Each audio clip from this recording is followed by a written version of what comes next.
Hello and welcome back to my craft room. It's time for another instalment of our colour inspiration journal, and I have been so excited to see the stuff that other people are doing with this idea. As I had hoped, everybody's been having a good time playing and doing their own thing with this. There are no rules really.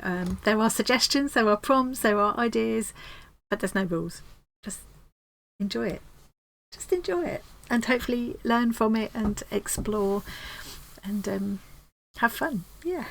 So for anybody that doesn't know, excuse me, I've got so itch in my nose. For anybody that doesn't know what on earth I'm talking about, I will leave a link to the Colour Inspiration Journal playlist in the description box below, so you can have a look and catch up on what it's all about. So I haven't got to sort of repeat everything every time. I'll also leave my link tree, and from there you'll be able to find your way to our Arty Farty Annie group on Facebook on the 10th, so a couple of days from now. This will probably go live tomorrow, so probably by tomorrow it will be going private, that group, and you will have to just answer a couple of questions and be approved. But yep, it's a very friendly, happy group. There's also our free Discord community, again a lovely place to connect with like-minded creative people. We have a lot of laughs and things in there, as well as sharing all our creative stuff. There's a special room in there for the Colour Inspiration Journal, so you can show us all the bits and pieces you've pulled together for your project and show us all your works in progress. It's the same in the Facebook group. We always love to see what everybody's up to. What I'm going to do today is show you how I got on with last week's assignment, for want of a better word, and show you just a quick peek at some of other people's things as well, and then we'll move on. This week we'll be moving on to work in our main journal, so whatever you've got to work in for your main journal, I'm going to be moving into that now. It's a little bit difficult with this because I'm trying to make it for everybody, whether you like stitching or art, and you want to do just something little, or you want to go big, or whatever. I'm just trying to cover every eventuality, which is a bit tricky. So if I don't cover anything and you want a bit more detail, you've got any questions, please feel free to ask questions in the comments below this video, or find me on Discord, or tag me in the Facebook group, and either I can help or somebody else will as well. Okay, so let's go to the desk, have a look at what we're going to be doing today for the rest of this week. The main idea is that we're following, no, we're not following it, we're being inspired by this beautiful book by Julia Caprara, which was sent to me by the lovely Jen in our Discord community. We're doing the first assignment was a small sketchbook, and she suggested gathering one colour. So what I suggested you do is grab everything you've got in one colour, pick your favourite colour, pick a colour that makes your heart sing. I chose green. I had a sea of green all over my desk, and then all over my coffee table downstairs for a few days while I put my little book together. And I put a book together with bits and pieces of junk and filled it with green. I'm going to show you that in a minute. So this week we're going to look at adding pop by using complementary colour. We're going to create a very simple complementary colour scheme, and also by using black and white to add contrast. I do want to go through, because I think a lot of people will enjoy it and will learn from it. I do want to cover some colour theory through this whole project, because it's important to know how colours work, and I'll be learning with you as I go along. I've got some sort of background in it, but you know, I would definitely be learning as I go along as well. So we're all in this together. This is my book I've got ready to work in this week. This is my colour wheel. I'm going to have that out in a minute. But first of all, let's have a look at how I got on with my green book. Now, I haven't got as far in this as I intended. A couple of things got in the way. We had a really amazing live stream on Saturday, but there were a couple of repercussions because some scammers jumped in on the whole giveaway thing. So I did spend most of Sunday sorting that out, which I had put aside for finishing my green book. So that didn't happen. So I'm going to show you where I've got to. I have now got a lot of lovely helpers in the Discord community and in the Facebook group. They're called tutors. TOOTERS. Arty Fartist tutors. Yeah. Okay, so here is my green book as far as it got. And it's a combination. I'm very much going down the road of, I'm using everything, mixed media, fabric, whatever, because I love all arts and crafts. I love stitching, I love art as well, I love any kinds. I'll never go at anything arty and crafty. There aren't many things I've found that have beaten me, or that I haven't at least enjoyed. But obviously I've still got a lot to do. I want to tie things all down here. I've got lots of lovely goodies to tie down there, all green things to make it more fun. This is just magazine pages. I've kind of looked through some of this already, so I'm not going to go through it. I'll just flip through it quickly. This is, I think I'm sure I've looked at all these with you before, so I won't bore you with it again now. Just try to see if there's anything new. I intended to, last time I was talking about as a little extra bit of homework if you wanted it, was to just have a look at some found items which are primarily in whatever your chosen colour is. And I showed you some examples that I had a look at on Google, and what I meant to do was sketch them because I love sketching, and I think practicing my drawing skills is always a good idea. And what I had intended to do was sketch some of these things and make little notes, and that's one of the things I was going to do yesterday and just didn't get to. So, and these are all things that are all in my house. So I could have done this without leaving my own house and garden. So these little green bottles, the kind of thing I would jot on here as notes would be just notes about the colour. So it's very much a blue-green. It's transparent, fragile. I'm going to put layers because you can kind of see layers of the bottle through each other and see one bottle behind the other, and you can see the sunlight coming through. So that's the kind of thing we'll do. And I might still come back and do a little drawing of this, because I think it's a really good exercise. Drawing glass is something I really struggle with, and it's something I might come back to as inspiration for a stitched piece later on, or I might abstract from as a collage, you know. So we'll see. This notebook is intended to, there's still some space in it. I can still bung things in here and I can come back to it later on as inspiration for all kinds of things. So I have deliberately left some space. Limes, that's another thing that's always in my house, because I like a gin and tonic, and lime, I like lime in it, or cucumber, depends. So the kind of thing I'd jot down here would be, I'm looking at one of the things I said the other day was to like hold whatever the found item is, hold it in your hand, think about how it feels when you touch it, as well as how it looks. So there's, you know, these feel kind of they've got that waxy thing, haven't they? The texture of the rind is pitted. They're juicy, zesty, and there's like a yellow, a classic lime, and more of a blue-green in the leaf. More blue, isn't it? I suppose you'd probably just call it a leaf green. So that's the kind of thing I would put there when I finally get around to doing my proper sketch, which is what I've left that there for. Grass was another thing. Of course, not difficult to find some grass, even if you live in the city.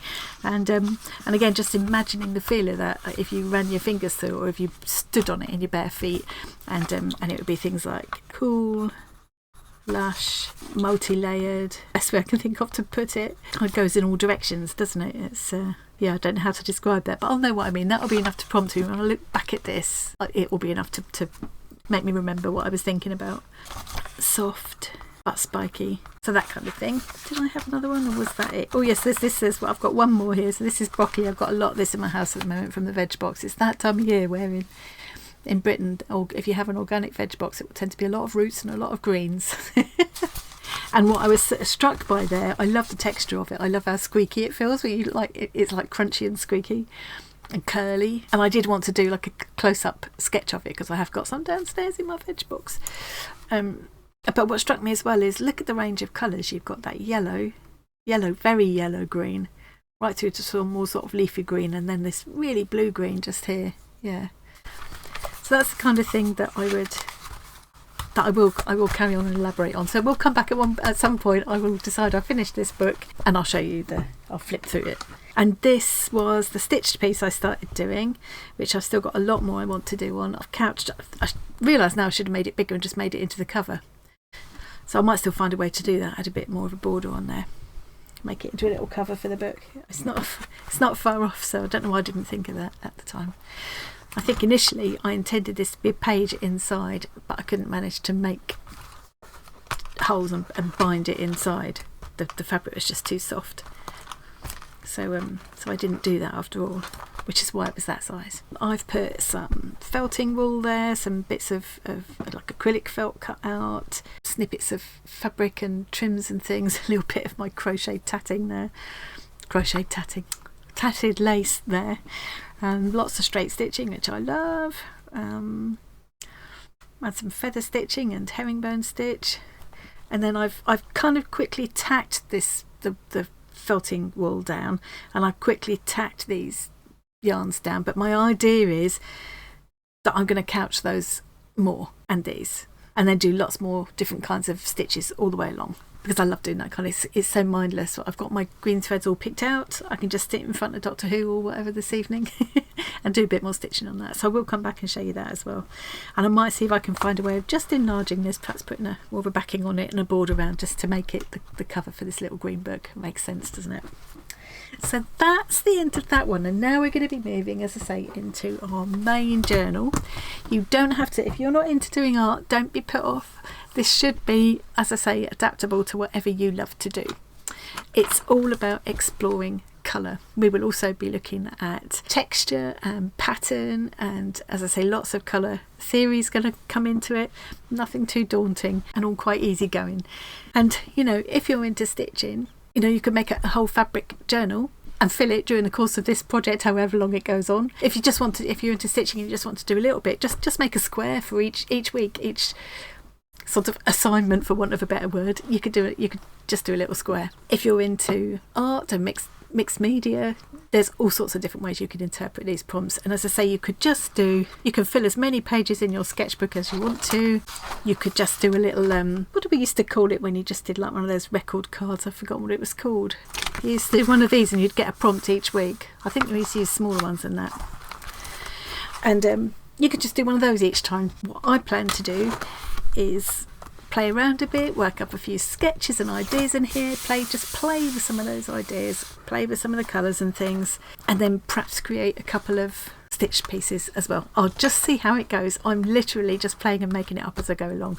I have planned out some kind of a structure for us to follow, but I think we will all very much walk our own path in this. Now, saying that, there were a couple that I just wanted to show you, just to give you an idea of the variety of different approaches to this project. First of all, let me show you these. I've got some photos that Jen sent me. So this is Jen in our Discord group, and I'm going to show you these because she won't share them. She's not on Facebook, so I'm going to show you these because otherwise you might miss them. And it was Jen who first sent me that book and has given me so much inspiration for this project. So let me show you her photos she sent me. Hang on, let's look at this. So what Jen has done is take all these amazing shades of purple, from like real red purples through to really bluey purples, lots of different textures and things, all different media, and she's just had a load of fun and mixed them all together and just not really thought about it too hard. Like she said, anything goes. But having said that, you can go back later on and take inspiration from these experiments that you did when you were just playing. Absolutely gorgeous. I bet in real life this is just even better as well. I love that she's got that Smarty wrapper. She sent me a little snippet of that as well, which I've got in my collection, in my little stash ready for this project. Beautiful. I don't know what she's used there. Are they like little bits of kebab sticks or something? They're wrapped in metallic thread or something. I don't know how she's done that. She's used so many different materials and techniques and textures and shades of purple. God, I love that. I just love that. And sometimes you'll look back at a page like this you just did when you were playing and just see even just a little part of it and think, oh, now there's an idea. I think we've looked at each of those now. And here is Create and Craft with Christine. Now there are 3 that I know of, YouTubers who are following along with this project and doing their own spin on it and doing a little series of videos. So I will link to all of them. Create and Craft with Christine is one of them. There's also Tia from, is it Calm Creations? Calm Creations, I think she's called. Anyway, we'll link to her. And there's also Susie Q. I'll show you a peek at Susie Q's in a minute. And this, I've paused this one here because I watched Christine's previous video where she was playing with her new Inktense block she'd had for Christmas, Inktense sticks she'd had for Christmas, and creating all these amazing backgrounds that she was going to use to create stitched pieces. I started to look at this early on and then thought, oh, this is quite long. I'm going to save this and enjoy this evening because I love to sit and listen to Christine chat away while she's working. And so I've kept myself in suspense. I've paused it there and I'm dying to see the next stage of what she's doing here. So this is a completely different take on this project, which is brilliant. Now if we go, I'll take you over to our Discord a minute. So here's the general chit chat. That's where we all sort of hang out most of the time, and then all down the left hand side there's always different little kind of like breakout rooms, really, I suppose, where you go for to share specific things. So there's one down here called Colour Inspiration Journal. If we flick through there, here's Susie Q's. She's made a little blue book, and it was I was watching her video earlier on today. If you're in Discord, by the way, if you click on one of the pictures, it brings it up big like that. If you want to look even more closely, click on Open in Browser there, and it comes up it opens in a separate tab. This is me looking on a PC. I don't know how it works on a phone. And then I can click again and go into even more detail. Look at that, that's amazing.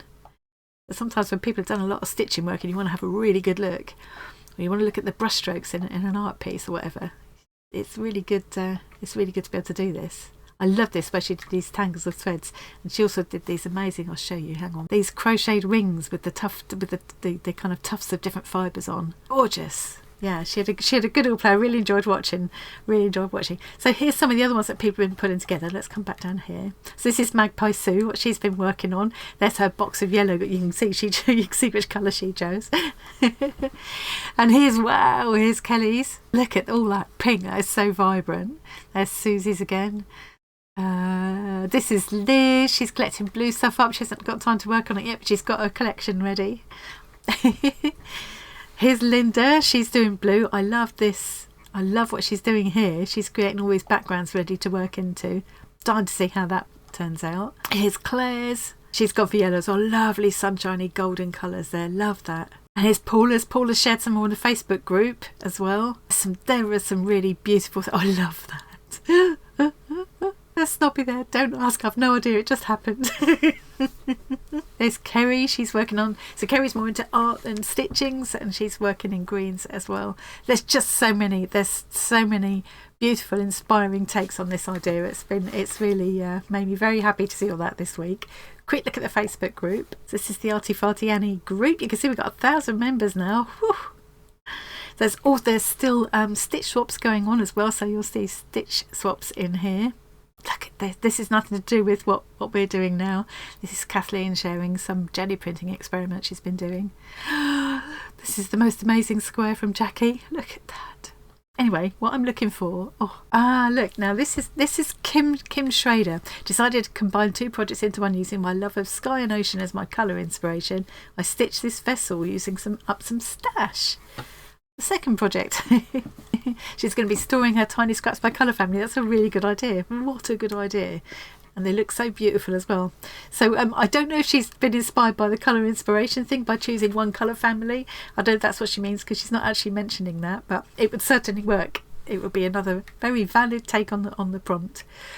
Here's Kathleen. Look at these beautiful. She's been having a lovely time apparently, and you can see it. I'm trying not to get distracted by other things here. Irene, look at those wonderful images that she's found all in green, and you just need to, at this stage, just play, let yourself go, and just... I'm getting distracted now. just let yourself go. Just play and have fun with it, and just see where it takes you. There's no pressure. There's no end gap. Don't feel like this journal that we're working on, or whatever you decide to work on, has to be a thing of beauty in itself. That's not the point of it. I think with all those colours in it, it's going to be beautiful anyway. But that's not the focus. The focus is to explore colour, have fun, learn a little bit along the way, and just enjoy ourselves really, and inspire each other. It really helps to keep me going, knowing that all of you guys are joining me along the way. So what are we going to be doing this week? Well, we're going to look at adding some pop, as I like to call it. We're going to be using black and white, and we're going to be introducing a complementary colour to whichever colour you've been working with. If you're fed up working with that colour, you can just choose another colour now and start with that. I'm going to be sticking with my green as my main colour for the rest of this month, which isn't long. And the other thing I'm going to be introducing this week is one shape. Just choose one shape. We can choose as many as you like. I'm just trying to keep it simple. So I love circles. I nearly always choose a circle. I think you can't go wrong with a circle. But you could choose a circle or a triangle or a square, whatever floats your boat. Or you could choose something like a leaf or a heart shape. Whatever you like. And if you want to experiment with different shapes, that's absolutely fine. But my suggestion for this week is that we just work with one shape. We'll work with one shape. We'll create a very simple complementary colour palette, and we'll also introduce black and white. And we're going to do just a little bit of colour theory, but nothing too taxing. So I'm going to start working in my journal. To say you could just make one double spread in your journal, or do a few sketches, see where it takes you, or just make one square. Or if you're working in a fabric journal, do another page in that. Whatever, you take this whichever way you want to take it. It takes a couple of people have asked. I did say give a little bit more sort of ideas and guidance to people who are kind of complete beginners and don't know where to start. So if you're a complete beginner in your stitching, I would say just make a square, just make a small square like the 10 centimetre or 4-inch squares we've been doing for the Stitchery swap. Just do that, you know. But still say though it's worth sketching out some ideas on paper, even if it's just on copy paper or something and you don't want to work in a sketchbook. But I think playing with the colours in the sketchbook is really, really useful, playing with colours and shapes. So what I'm going to do now is I'm just going to show you how I'm going to create my colour palette. I'll choose a shape, I'll give you a few ideas for things you might do, and then I'll come back in a few days, show you how I'm getting on, perhaps give you a few more ideas. In the meantime, do check out the Facebook group and the Discord community, because there's just so much inspiration in there, and I will also link to Christine, Susie and Tia. If you know of anyone else who's doing YouTube videos following along with this project, do let me know and I'll add them in as well. While I was working on this little green book, I realised that although I love all the shades of green, I think the ones I'm drawn to the most are these kind of lighter leafy greens and the lime greens. They're the ones that really make me smile. I don't know why, but they do. So I'm going to take this kind of a leafy limey green as my main colour, and I'm going to create my complementary colour scheme from that. So we're going into a little bit of very easy colour theory now, and I apologise in advance for anybody who already knows all this, and I'm telling you how to suck eggs.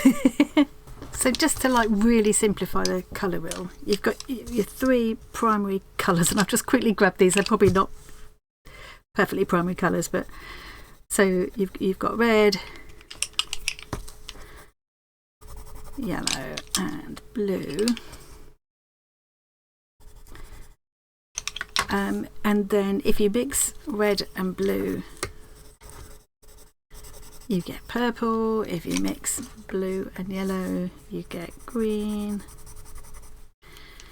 If you mix yellow and red you get, oh, I haven't picked up an orange. Orange. That'll do. And it does get more complicated than that, but these are the primary colours and these are secondary colours, and then we've got tertiary colours as well. We're not going to go into them right now.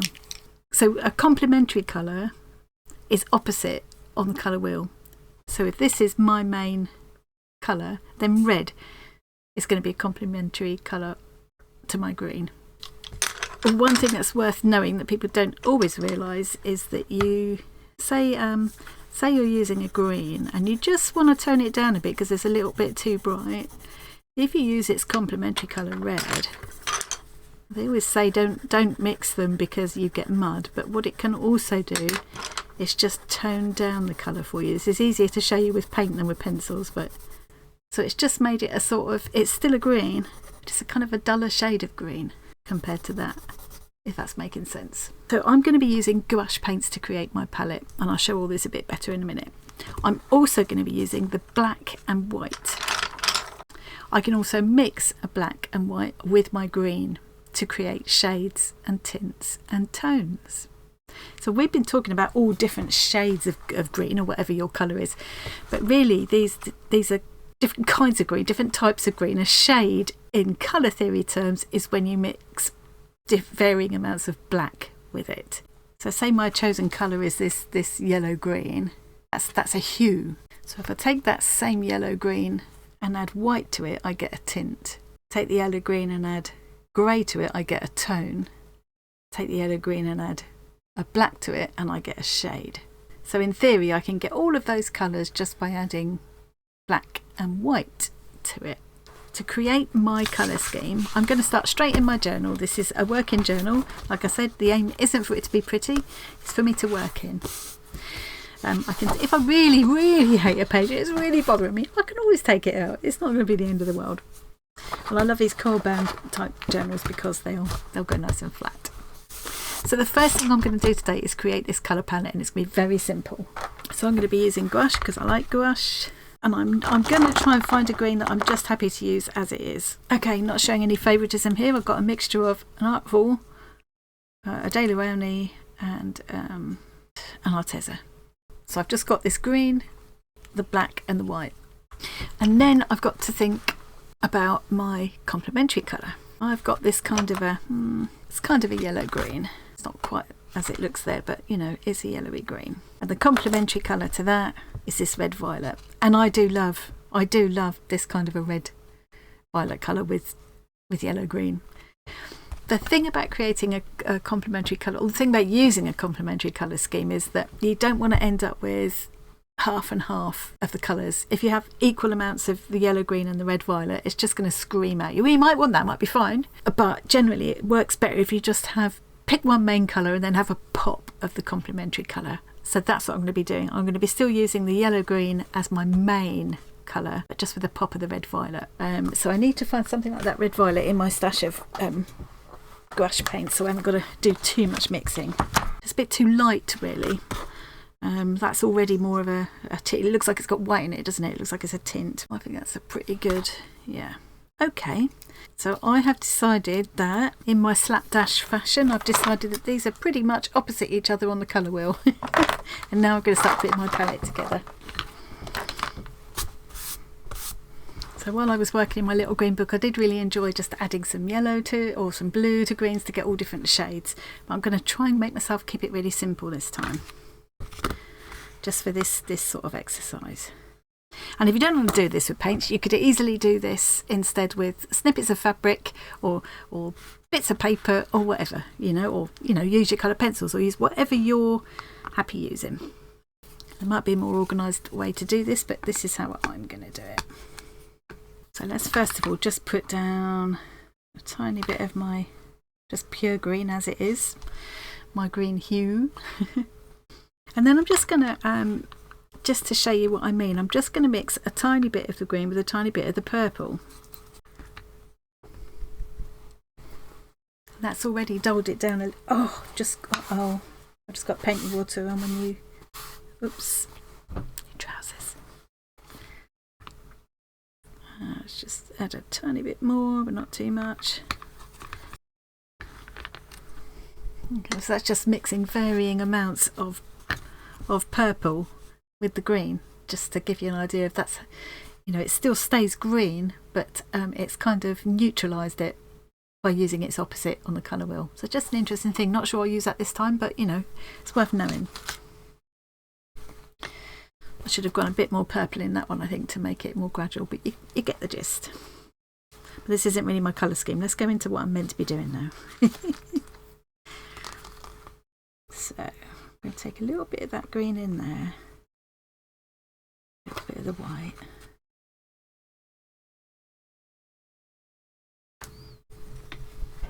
Okay, now let's do the same with the purple. Let's just have a bit of the purple as it is there.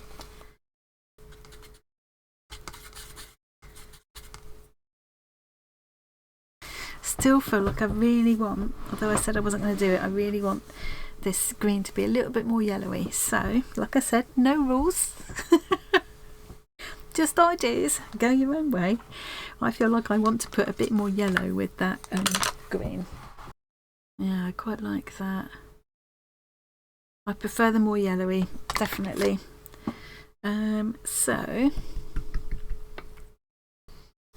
this is really the main colour I was wanting. I think it's quite a yellowish green. It's more yellowish than that one I started with. This is a tint of it because I've mixed it with more white.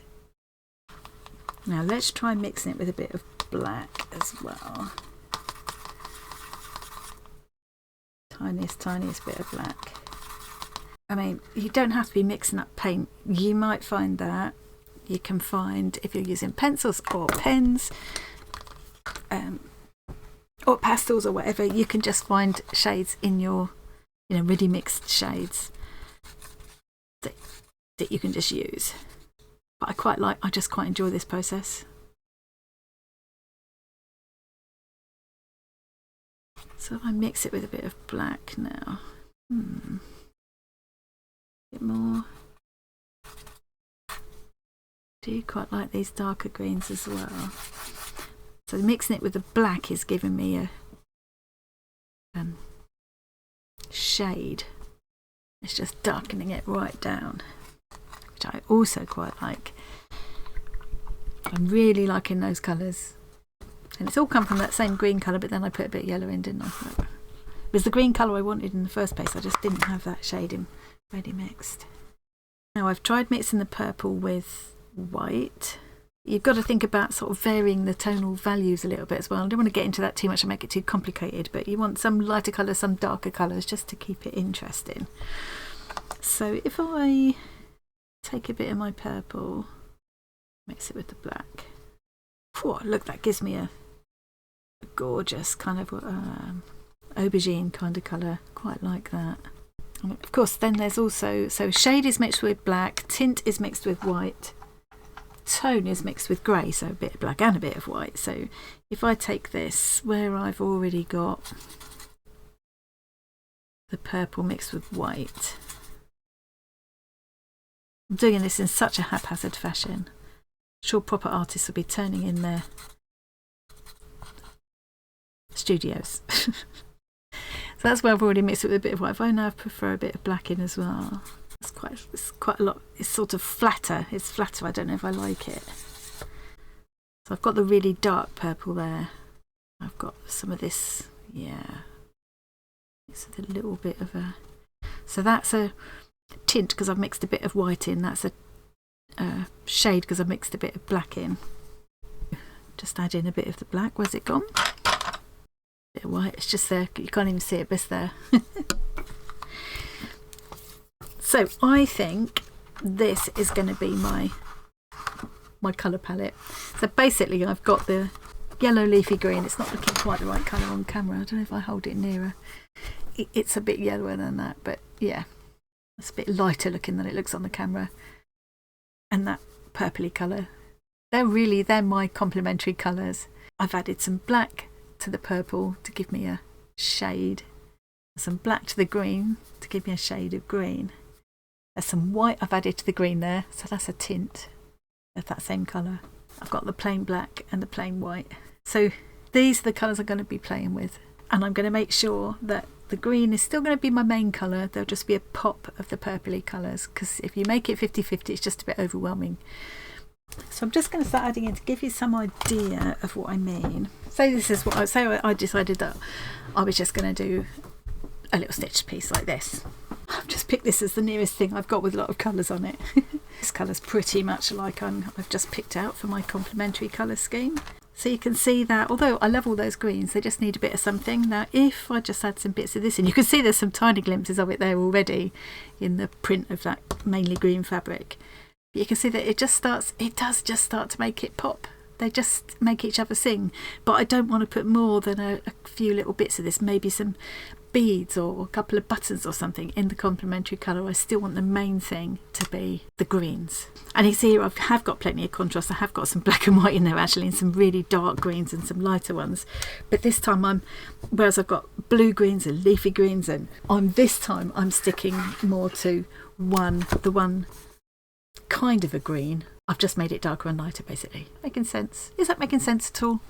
The other part of my little assignment for this week is the shape. So I'm going to take a circle as my main motif. I might try some things with a leaf as well if I get time. I quite like the idea of, I love using a leaf shape. I think it's a very adaptable shape. So if you're stitching, there's a few on now.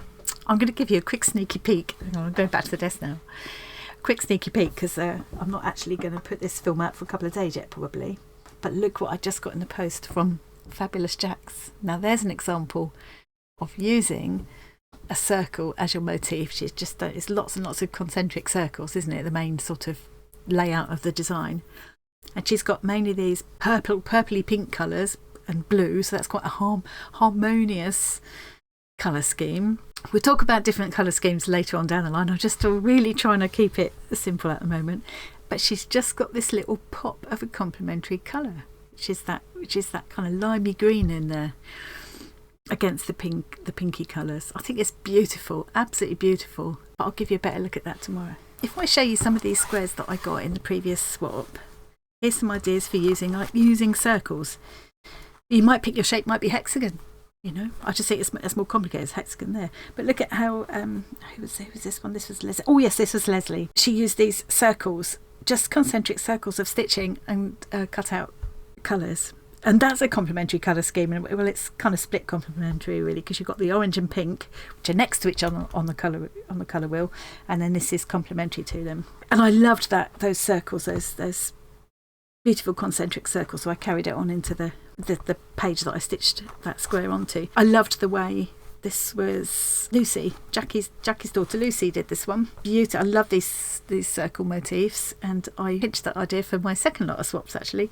And there's a button as well. Yeah, so that's still within the circle theme. There were probably others in here. I don't know if they'll be in this book or in other books where people have used circles. It's a really nice design. It's a really nice motif. There aren't any more in there. You can also go and have a look at the Stitch Swap gallery from the first Great Big Little Stitchery swap. I'll try and remember to leave a link to that as well. It's on a separate online gallery website to get lots of ideas. I've chosen my complementary colour scheme. I've chosen my shape. It's a circle. I'm going to have a play with a few ideas. I'm going to just do some doodling. I might do a bit of collage. I might just stitch some. I might just go back into my green piece that I'm already working on and add some complementary colour into that. If you've already started working on a piece and it's going to be a continuing piece, then choose a shape, choose a complementary colour, and add them into the piece that you're working on. It's really difficult because everybody's doing such different things. I can't really tell you what to do. All I can do is give you the idea. Choose a shape, create a complementary colour scheme, so it's the colour that's opposite on the colour wheel to the colour you've been working in. Choose a different colour to work in if you want to. If you're fed up with whatever colour you've been working, go with something else instead. Choose a complementary colour to it. Start creating some designs if you like. Do some little sketches and just start cutting out some shapes in paper. Do a bit of collage, doodle, sketch, stitch, whatever suits you. I might start by cutting out some paper shapes because it's a really quick, easy way to start putting down some ideas. I might just do a bit of collage and then I'll go in with some paints and crayons and things. I'm going to come back in a couple of days and show you some of those ideas, but I just wanted to give you a sort of starting point now, and you can start seeing where it takes you, and then or if you'd rather just hang on for a couple more days and wait and see what I come up with if you want a bit more guidance. Other ideas that I think of, you could do a repeating pattern. So if you like stamping, even perhaps try carving out your own stamp. If it's something as simple as a circle or a leaf shape, you can do that out of an eraser. You know, just carve out of an eraser. Do lino cutting if you can. I was showing a couple of weeks ago, if you've got a die cutting machine, cut some funky foam with it, some craft foam with it, and you can create a stamp with that, and stamp repeating patterns, and then doodle around them or stitch around them or whatever. You can paint and draw onto fabric and then stitch into that. There are so many different ways you can go with this. I am very excited to see what everybody does come up with this. If you've got any questions at all, because I'm very much feeling my way along with this and trying to make it kind of work for everybody, so it's a little bit tricky. So if you've got any questions at all, please don't be afraid to ask. You can pop them in the comments to the video. You can find me in Discord and you can tag me in the Facebook group. And if I'm not about, someone else will usually help you as well. So yeah, or will tell you how to get hold of me. But yeah, I pop in and out to all of those places at least a couple of times a day. So yeah, if you've got any questions, do ask. I'm very excited to see it. Please do share pictures of whatever you're doing in the Facebook group and the Discord community, because we love to see them, and it's so nice to all encourage each other. And I think sometimes if you're feeling a little bit, I'm not sure I'm doing the right thing, there is no right thing. And once you see everybody's just playing, it takes all the angst out of it. You know, we can just all have fun. There's no right way to do this. So I hope that's given you enough of a starting point. So just to go over it once more, pick one colour, create a complementary colour scheme and add in black and white, and then just play. So I will be back in a few days. Thank you for joining me today. I hope you found that interesting and fun and not too confusing. And I will see you again really soon. Bye.